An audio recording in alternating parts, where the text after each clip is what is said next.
खुलुमबाय बड' एनालाइसिस चेनेलाव नोंथांमोनखौ गासिखौबो बरायबाय। बे भिडिअनि गेजेरजों आं नोंथांमोननो फोरमायनो नाजागोन इन्जिनियारिं फरायनायनि सोमोन्दै। माबोरै इन्जिनियारिं फरायनो हायो, बेसेबां थाखोनि उनाव इन्जिनियारिं फरायनो हायो, इन्जिनियारिं फरायनो थाखाय मा एन्ट्रेन्स आनजाद होनांगौ, एडमिसननि प्रसेसफोरा माबायदि, बबे फसंथानफोराव इन्जिनियार फरायनो हायो, बेफोर गासिनिबो सोमोन्दै आं नोंथांमोननो फोरमायनो नाजागोन। नोंथांमोना भिडिअखौ जोबजासिम नायलां आरो भिडिअखौ लाइक, शेयार आरो कमेन्ट खालामनो दाबाव। लोगोसे नोंथांमोना चेनेलाव गोदानब्ला बड' एनालाइसिस चेनेलखौ साबस्क्राइब खालाम। लोगोफोर, इन्जिनियारिं एबा इन्जिनियार होनब्ला मिथियै रावबो गैया। बयजोंबो मिथिसार जानाय बेयो मोनसे मुंदांखा केरियार।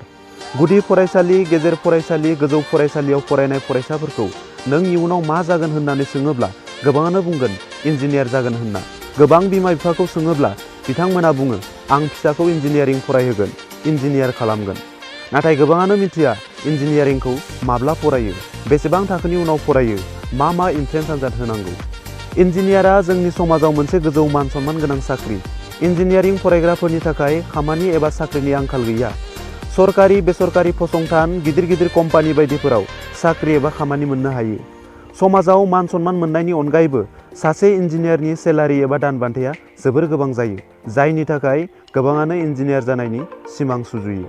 जायफोर गोदान मेसिन, दाजेम, जन्थ्र, गारि मटर, इन्जिन, लामा, दालां, न' बां, एर'प्लेन बायदिखौ डिजाइन खालामो, बानायो एबा दिहुनो, बिथांमोनखौनो इन्जिनियार बुंनाय जायो। आरो इन्जिनियार जानो थाखाय इन्जिनियारिं फरायनांगौ, बेखौ सोर मिथिया, बयबो मिन्थिगौ। इन्जिनियारिं कर्सआव गोबां ब्रान्च एबा दालाइफोर दङ। बेफोरनि गेजेराव माखासेया जादों civil engineering, mechanical engineering, electrical engineering, computer science and engineering, electronic engineering, chemical engineering, aerospace engineering, bio' engineering, automobile engineering, biomedical engineering, environmental engineering, industrial engineering, software engineering आरो बायदि बायदि गोबां ब्रान्चफोर दंबावो।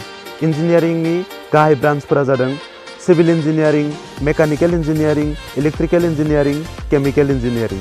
दानिया आं नोंथांमोननो फोरमायनो नाजागोन माबोरै इन्जिनियारिं फरायनो हायो एबा इन्जिनियारिंआव बेचलर अफ टेक्न'लजि एबा बेचलर अफ इन्जिनियारिं डिग्री लानो हायो। इन्जिनियारिं डिग्री फरायनो थाखाय सासे फरायसा एबा बिजाथिया 12 थाखोखौ मोजां नम्बर लानानै उथ्रिनाय जानांगौ। इन्जिनियारिंखौ बिगियान एबा साइन्स स्ट्रिमनि फरायसाफोराल' फरायनो हायो।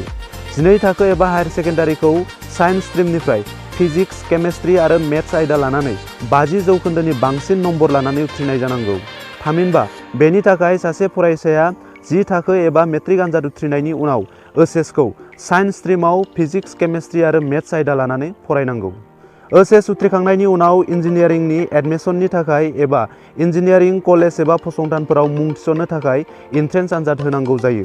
एन्ट्रेन्सआव मोजां नम्बर एबा रेंक लानानै उथ्रिनो हायोब्ला मोजां फसंथानफोराव एडमिसन लानानै फरायनो हायो।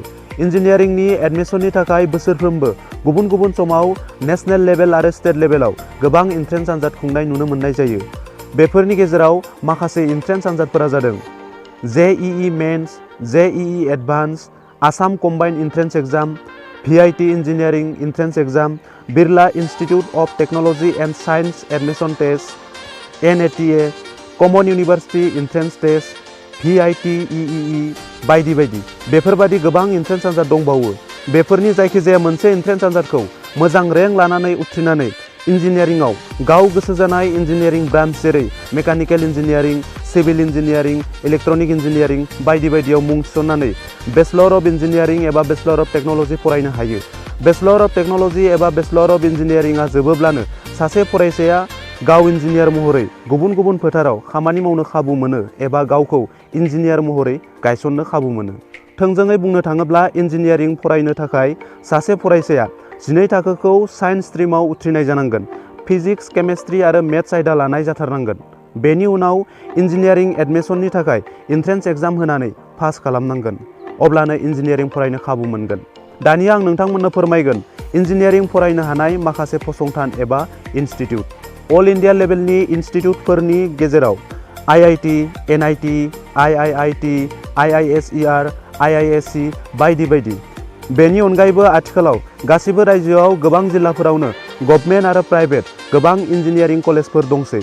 इन्जिनियारिंनि सोमोन्दै बांसिनै मिथिनोब्ला एबा इन्जिनियारिं फरायनो गोसो गुदुंफोरा IIT, NIT, इन्जिनियारिं कलेज बायदि बायदिनि वेबसाइटखौ चेक खालामनानै आपडेट लाबाय थानाया गोनां।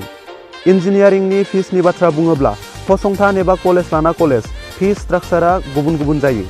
IIT NIT नि फी स्ट्राक्चारनि बाथ्रा बुङोब्ला मोनफ्रोमबो सेमिस्टाराव 1 निफ्राय 2 लाख रां खरसा जानो हागौ। थामहिनबा गासै कर्स जोबनायसिमहालागै 10-15 लाख रां खरसा जानो हागौ। इन्जिनियारिं कर्स एबा बेचलर अफ टेक्न'लजिनि समा गासै 4 बोसोर। बेयाव गासै 8 सेमिस्टार थायो। बे 4 बोसोर डिग्री कर्सआ जोबोब्ला सासे फरायसाया इन्जिनियारिंआव मास्टार डिग्री खालामनो हायो।